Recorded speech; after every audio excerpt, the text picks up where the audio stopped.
Amendik 10 urtetara zer ikusiko dugu? Amendik 10 urtetara ikusiko duguna da, zenbait enpresa traktore, euren, hornitzaile katean, zabalduko dituztela medio batzuk, alako guztion problema direnak, adibidez gauzak zelan banatzen diren, eta hemen banaketa paketak dire, banaketa zelan banatzen den energia, zelan banatzen diren tresnak fabrika batetan, zelan banatzen diren hainbeste eta hainbeste gauza, nik uste enpresa traktoreak bai dutela efekto bat zenbait enpresa txiki ertain berritzaileekin euskal abantaiak sortzen. Eta euskal abantaian niretzat zer da, eta argita garbi izango dut, patenteak. Hemen egin behar duguna da, inventoak sortu, patentatu, babestu, balio erantzia sortu, eta hortik negozioak suspertu eta hobetu. Enpresa guztientzat eta administrazio guztientzat irekita egongo da, baina zein izango da baldintza, zuk proiektu bat aurkeztu behar duzu, bai? Ez da konputatzearren. Proiektu horrek onura bat ekarri behar du Euskadirentzat eta gure ekosistemarentzat. Ordan proiektu bat aurkeztu beharko dute, hori balidatuko da eta hortik aurrera enpresek ere konputatu ahal izango dute. Kanpoko enpresentzat ere egongo da sarrera? Bai, baina baldintza zein izango da? Hemen Euskadin zehozera palankatzea. Gure aurrean daukagu da erronka bat, garatzen ari den erronka bat.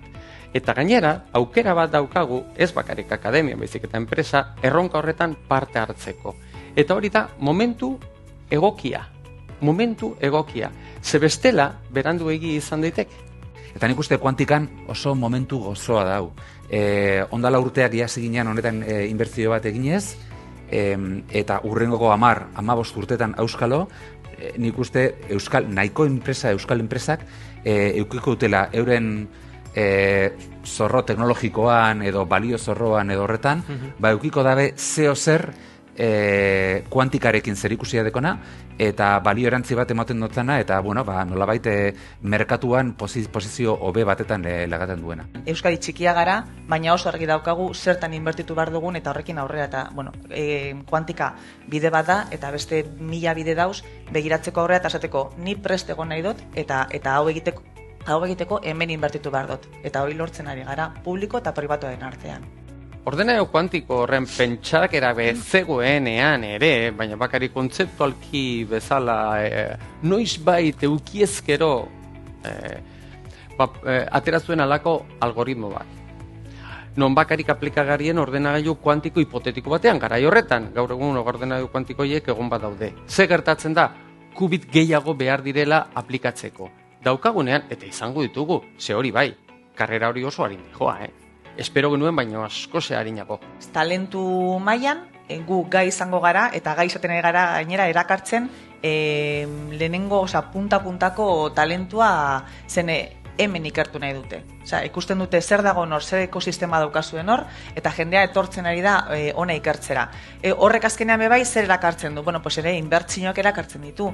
Europako eta beste mundu mailan enpresek edo startup bat sortu behar baldin bada edo, berez hemen sortzen ari dira startup eta hemen instalatzen ari dira bai ordenagailua eta ekosistema honen inguruan. Material zientzia funtsezkoa da. Euskal enpresaren balio erantzian, ez? Hainbat eta hainbat sektoretan, ez bakarrik sektore batetan.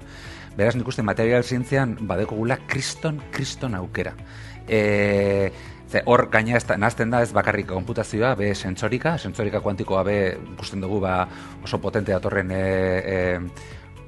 proposamen teknologikoa dela, eta material, hau agian erratzen az, espero tesetz, baina agian erratzen az, baina nik uste material zientzian benetan lortzen baditugu asmakizunak, patenteak, hau da babestea eta negozioa ateratzea hortik, zenbait euskal enpresa kriston abantaiek eukal dituztela amendik urte batzutara.